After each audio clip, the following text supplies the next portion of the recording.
அவ்வளவு தண்ணியிலே அங்காரமா ஓடி வரான் எங்க கருப்பன் ஓடி வரான்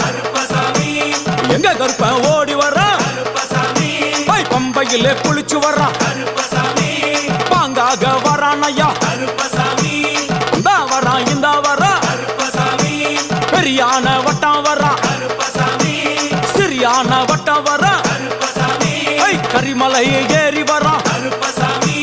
பகவதிய வணங்கி வரான் கரியெல்லாம் தோடு வரான் எல வந்தவளம் கடந்து வரான் சாமி முக்குழிய தாண்டி வரான்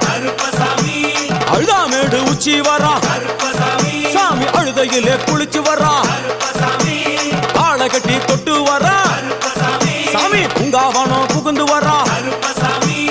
எருமேலி வரான் ஐயா அவர் சாமி கூட வரான் எருமேலி வந்து இறங்கிய கருப்பன் சுற்றுமுற்றும் பார்க்க எம்பெருமான் கருப்பனுக்கு மலகள் என்றால் கொள்ளை பிரியம். அவன் மலகளா சல்லடை கட்டி வருகின்ற வேளையில் ஆஹா ஆஹா காண கண்கோடி வேண்டும். அவை என்னென்ன மலர்கள் என்று கேட்டால் எடுத்து வைக்கும் கால்களுக்கு